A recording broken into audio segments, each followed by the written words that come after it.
आप सभी का इस वीडियो में स्वागत है। आज हम इस वीडियो में पूरक कोणों के त्रिकोणमितीय अनुपातों यानी कि trigonometric ratios of complementary angles का अध्ययन करेंगे। चलिए एक सामान्य चर्चा करते हैं। क्या आप बता सकते हैं कि पूरक कोण यानी कि कॉम्प्लीमेंट्री एंगल्स किसे कहते हैं? बिल्कुल सही, वे दो कोण जिनके कोणों का योग 90 डिग्री के बराबर होता है पूरक कोण कहलाते हैं, जिसे हम इन उदाहरणों द्वारा समझ सकते हैं। आइए अब हम समकोण त्रिभुज XOY पर चर्चा करते हैं। हम जानते हैं कि एक त्रिभुज के तीनों कोणों का योग 180 डिग्री होता है। त्रिभुज XOY में कोण O समकोण तथा बचे हुए दोनों कोण X और Y न्यून कोण यानी अक्यूट एंगल्स हैं। तो क्या आप आकृति को देख बता सकते हैं कि यहाँ पूरक कोणों का कोई युग्म बनता है या नहीं?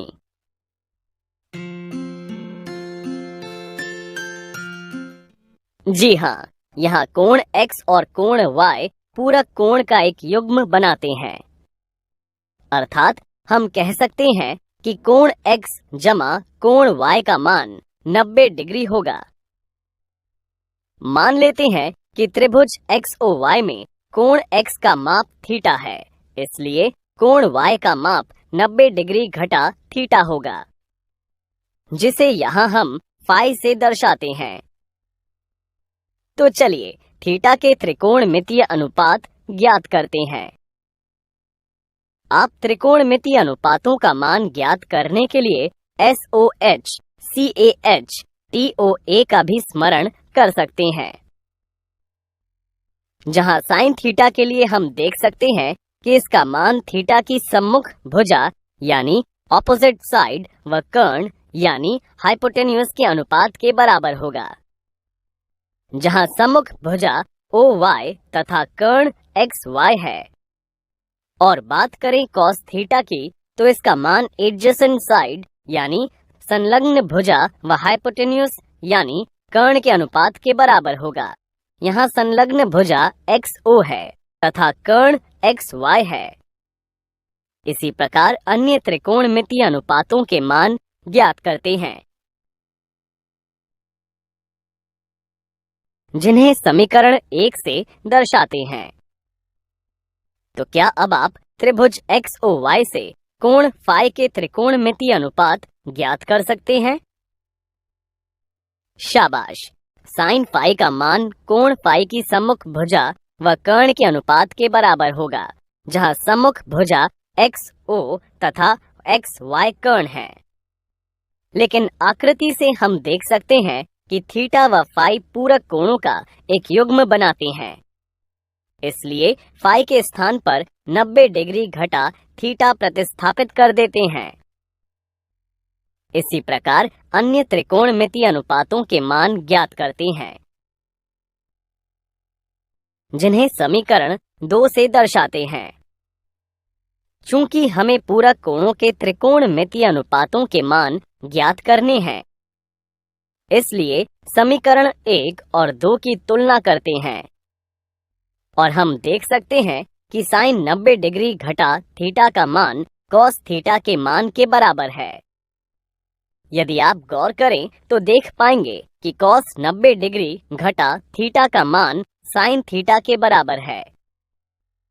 इसी प्रकार tan 90 डिग्री घटा थीटा बराबर है कॉट थीटा के।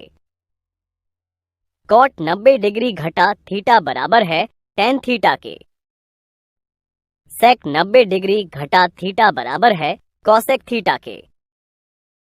और कॉसेक 90 डिग्री घटा थीटा का मान सेक थीटा के मान के बराबर प्राप्त होता है,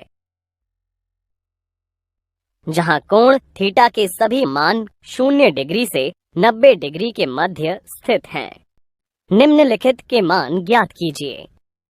चलिए उदाहरण के पहले भाग पर चर्चा करते हैं। हम देख सकते हैं कि दिया गया पहला पद कॉट 54 बटे tan 36 है। यहाँ 54 व 36 पूरक कोणों का एक युग्म बनाते हैं। उसी तरह दूसरे पद में भी पूरक कोणों का एक युग्म है और तीसरा पद ऋणात्मक 2 है। इसे हल करने के लिए हम पूरक कोणों के त्रिकोणमितीय अनुपात की सहायता लेंगे। इसलिए यहाँ हम पहले व दूसरे पद में या तो कॉट को टैन में बदलेंगे या फिर टैन को कॉट में, क्योंकि हम जानते हैं कि कॉट थीटा बराबर होता है 90 डिग्री घटा थीटा के और टैन थीटा बराबर होता है कॉट 90 डिग्री घटा थीटा के। अपनी सुविधा अनुसार यहाँ हम कॉट थीटा को टैन 90 घटा थीटा में बदलते हैं। इसलिए व्यंजक के पहले पद में कॉट 54 डिग्री को टैन 90 डिग्री घटा 54 डिग्री लिखते हैं, जिससे कॉट 54 डिग्री बराबर मिलता है टैन 36 डिग्री के। और इसी प्रकार दूसरे पद में कॉट 70 डिग्री बराबर टैन 20 डिग्री प्राप्त होता है, जिसे हल करने पर हमें पहले व दूसरे पद में टैन 36 डिग्री बटे टैन 36 डिग्री तथा टैन 20 डिग्री बटे टैन 20 डिग्री का मान क्रमशः 1-1 प्राप्त होता है, जिसे आगे हल करने पर दिए गए व्यंजक का मान 0 प्राप्त होता है। इसी तरह यदि हम बात करें उदाहरण के दूसरे भाग की, तो यह व्यंजक साइन व कॉस में है, जिसके पहले 2 पदों में पूरक कोण है और हम जानते हैं कि साइन थीटा बराबर कॉस 90 डिग्री घटा थीटा व कॉस थीटा साइन 90 डिग्री घटा थीटा के बराबर होता है। इसलिए यहाँ हम पहले पद में साइन को कॉस में तथा दूसरे पद में कॉस को साइन में बदलते हैं और हल करते हैं, जिससे दिए गए व्यंजक का मान ऋणात्मक 2 प्राप्त होता है। चलिए एक और उदाहरण देखते हैं। यदि साइन 5 थीटा बराबर कॉस 4 थीटा हो, तो क्या आप थीटा का मान ज्ञात कर सकते हैं, जहां 5 थीटा और 4 थीटा न्यून कोण है। आइए इसे हल करते हैं।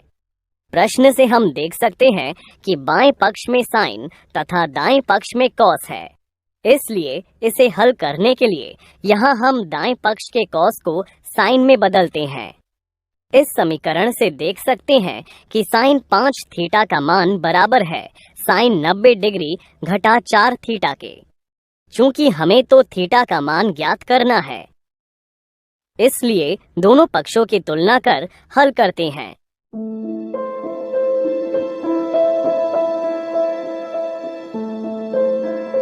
जिससे हमें थीटा का मान 10 डिग्री प्राप्त होता है। गौर कीजिए, यह जरूरी नहीं है कि आप कॉस 4 थीटा को ही साइन में बदलें। यहाँ आप साइन 5 थीटा को भी कॉस में बदलकर हल कर सकते हैं। यदि a जमा b बराबर 90 डिग्री हो, तो क्या आप निम्न समीकरण को सिद्ध कर सकते हैं? आइए समीकरण के बाएं पक्ष पर चर्चा करते हैं। आसानी से समझने के लिए हम वर्गमूल के पहले पद को p से तथा दूसरे पद को q से दर्शाते हैं, जहां कोण a व b न्यून कोण है, जिसे समीकरण 1 से दर्शाते हैं। चूंकि हमें दिया गया है कि a जमा b बराबर 90 डिग्री है, इसलिए इन व्यंजक को हल करने के लिए हम पूरक कोणों के त्रिकोणमितीय अनुपातों की सहायता लेंगे। चलिए हम यहाँ इन दोनों पदों को पहले अलग अलग सरल कर इनके मान ज्ञात करते हैं। बात करते हैं पहले पद p की। यहाँ हम कोण b के स्थान पर 90 डिग्री घटा a प्रतिस्थापित करते हैं। इस तरह हम tan b को cot a में, cot b को tan a में तथा sec b को cosec a में बदलते हैं और हल करते हैं, जिससे हमें पहले पद का मान 1 जमा tan की घात 2a प्राप्त होता है, जिसे समीकरण 2 से दर्शाते हैं। इसी प्रकार यदि बात करें दूसरे पद q की, तो इसे हम इस प्रकार भी लिख सकते हैं। यहाँ हम साइन b को cos a में बदलते हैं, जिसे हल करने पर हमें q का मान 1 प्राप्त होता है, जो कि समीकरण 3 द्वारा दर्शाया जाता है। प्राप्त हुए P व Q के मानों को समीकरण 1 में प्रतिस्थापित करने पर हमें वर्गमूल 1 जमा tan की घात 2a घटा 1 प्राप्त होता है, जिसे हल करने पर बाएं पक्ष का मान tan a मिलता है, जो कि दिए गए समीकरण के दाएं पक्ष के बराबर है। इस प्रकार हमने यह समीकरण सिद्ध किया।